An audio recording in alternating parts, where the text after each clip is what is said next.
I have a big problem with the Washington Wizards organization, and that's that they're building their team as if they're okay with mediocrity.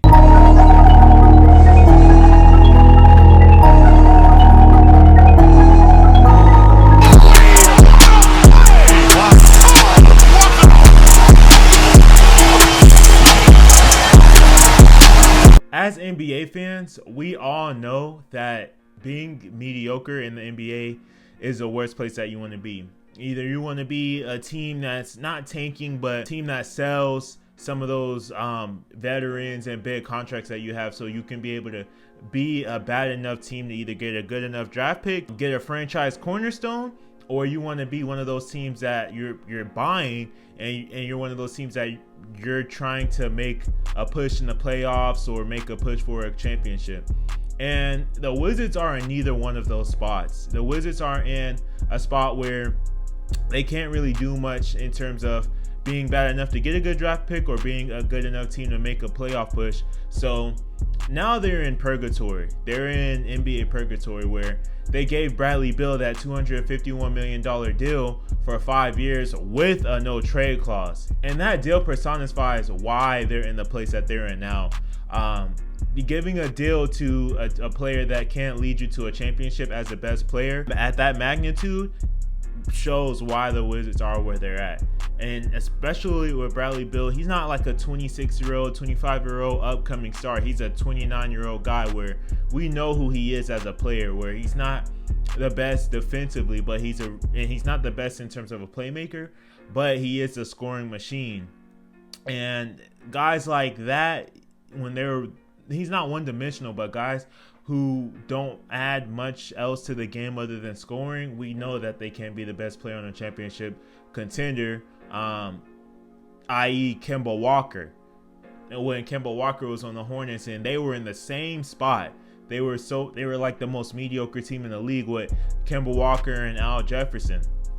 And the Wizards, they're not building the team as if they want to either get some young guys and get some young franchise cornerstones or either make a playoff push.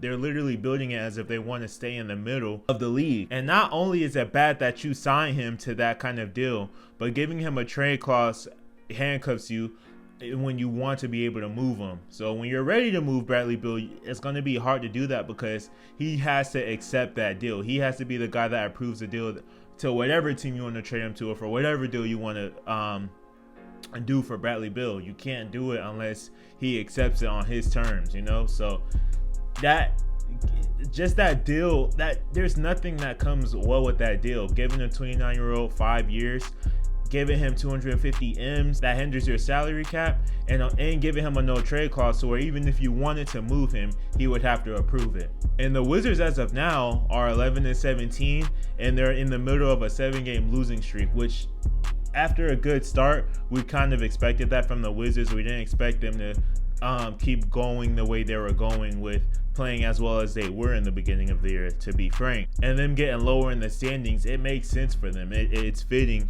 considering, the way the team is built. And with the season quickly going downhill, they need to consider, selling a lot of those pieces that they have to be able to, acquire as many assets as they can to open up some options building around Bradley Beal, because you already gave him that deal. You already gave him 250 M's for 5 years and a no trade clause. So you have to build around him at this point, or you have to go ahead and try to get him some help. And you stacking as many assets as possible helps you a lot more than being a mediocre team that in the best case scenario is going to be a first round exit, or in the worst case scenario you're going to be not a bad enough team. You're going to be a bad team, but not a bad enough team to be able to get one of those top 5 picks or even get one of those top 3 picks. So you want to go ahead and start selling some of the guys that you have right now who are increasing their value, so you're able to go ahead and improve the future assets for building around Bradley Beal. And when you look at some of the guys that they could start selling who are improving their value, you want to look at guys like Kristaps Porzingis, who's starting to have a bounce back year, and he hasn't been injury prone this year. Knocking on wood, of course. He hasn't been injury prone. And then you got Kyle Kuzma, who's been doing his thing this year. averaging over 20, which is, I believe, it's a career best for him. So Kyle Kuzma and Kristaps Porzingis are the two main guys that you want to look at selling, to be able to acquire some of those assets and to be able to improve your opportunities in the future, including using those assets, like I said, to trade for a superstar or to get a better draft pick or get better draft picks to be able to stock your team with young talent that could help Bradley Beal in the upcoming years. And you never know what could happen, you never know what could happen with KD's situation. Maybe he wants out after this year. You never know what could happen with Kyrie. Even Kyrie might be able to join your team. You never know what could happen with getting Victor Wembanyama if you tank this year. You never know what getting even Scoot Henderson. Like, there's so many things that you can open up if you were to sell some of these guys and build some of those assets for the future. I put together a couple of trades that the Wizards could do to be able to, acquire some of those assets and capitalize on Kyle Kuzma and Kristaps Porzingis improving their value. And the first one's going to be a Kyle Kuzma trade where they're going to do a deal with the Atlanta Hawks. And the Wizards will get Onyeka Okongwu, Justin Holiday, the Hawks 2023 first round pick, their 2024 first round pick, and a Miami 2024 second round pick. And the Hawks, of course, will just get Kyle Kuzma. And I think both teams win in this deal because the Hawks already did that deal with the Spurs over the offseason by getting DeJounte Murray, which tells you they're buying into Trae Young being the best player on the championship team. So because you already bought into DeJounte Murray, there's no reason to hold on some of those first round picks going into the future. And when you could get a guy like Kyle Kuzma who can be an instant bucket getter off your bench and give you 20 points per game, there's no reason for the Hawks not to do that. And on the Wizards side, you're able to capitalize on Kyle Kuzma and get a really good return on your investment for him by getting a couple of first-round picks, a second-round pick, and a young guy in Onyeka Okongwu who honestly hasn't played the best recently, but maybe you could get him into your squad and develop him and get him some touches. And hopefully he capitalizes on some of that potential and some of those physical assets that he has. And there's no reason not to take a risk on him. You could take that risk when you're trying to tank this year or trying to get some draft picks this year or getting the best draft pick that you can.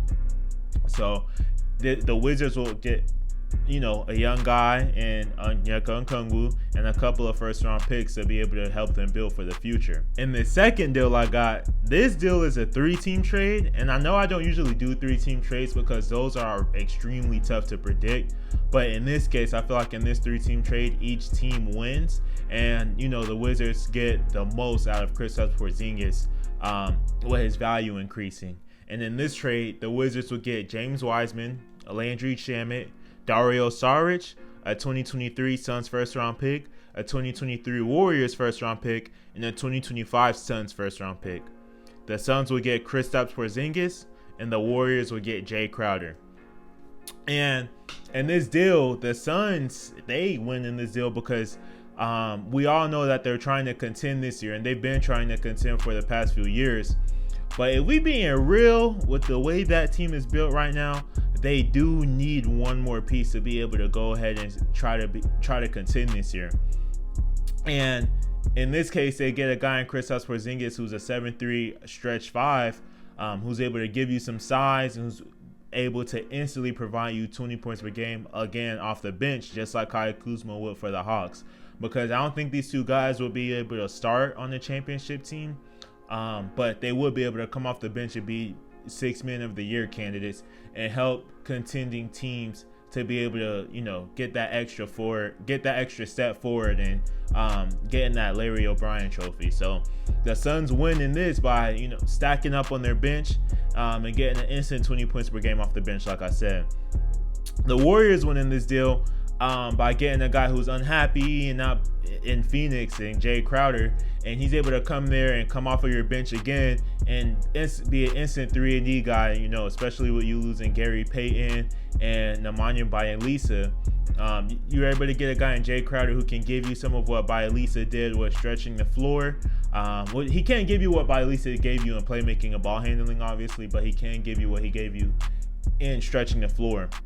And he could give you a little bit of what Gary Payton gave you defensively. So Jay Crowder will be able to come into Golden State And they've been struggling a little bit this year, being a barely 500 team, and he's able to come in there and give you some valuable veteran experience and some of those things that every championship contender needs. And for the team that this video is about, in the Washington Wizards, you're able to get a project guy in James Wiseman, who was the number 2 pick, which again, just like Onyeka Okongwu, he has some of those physical tools that made him one of the most touted draft prospects, in recent times. And you're able to try to build him and get, see if you can develop him into the guy that the Warriors wanted him to be.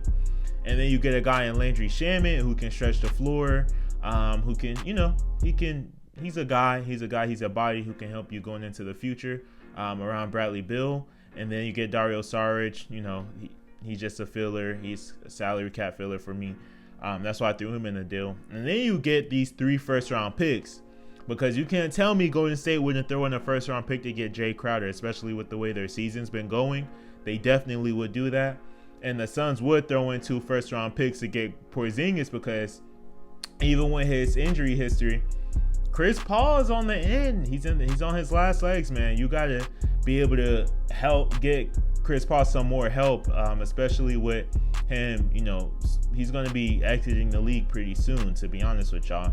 I feel like after this 2-year contract, 2 years on his contract that he got now, he's going to be looking to retire pretty soon. So you got to really, really, really start improving the team to get the full potential out of what the Suns could be in these coming years. I think a core of Devin Booker, Chris Paul, DeAndre Ayton, Kristaps Porzingis, and then you got Cam Johnson, then you got Mikal Bridges. I feel like that team, with Cam Payne too, that team would be a real championship contender. And if you want me to be honest, behind the Boston Celtics, they will most likely be my favorite. So you got to think, each team in this deal wins. The Warriors get Jay Crowder, who will instantly help them for their 5th championship run. Then you got the Suns, who you're getting Kristaps Porzingis, who's going to instantly help you buffer that team for Chris Paul's last few years. And then you got the Wizards, who they're going to be getting 3 future first-round picks out of Kristaps Porzingis. You got to think, and you get a project guy and James Wiseman. So this is probably one of the best deals I feel like I put together. And y'all tell me in the comments what y'all think about this, man. I really think that with these trades, or a trade that models these 2 trades, it will really help the Washington Wizards going forward and building their team around Bradley Beal. Because at this point, they got no choice. I hated the deal. Like I said earlier, I hated that deal that they did with him. But if you're going to do the deal, it's in the past. Now you got to go figure out a way to maximize Bradley Beal going into the future. And this is the way to do it. This is definitely the way to do it. You got to build them assets. And who knows, man? KD and Kyrie, Kyrie gonna be a free agent. KD probably gonna be looking for a trade. You never know if you can go maybe get those guys, which I feel like that would be very nice for the Wizards if they were able to get those guys. But yeah, man, that's it for the Washington Wizards. Y'all need to figure it out. I'm telling y'all, it's not worth it to be mediocre. Just go ahead and get those assets. And that's it for me. And it's your boy Armani, and I'm out. Peace.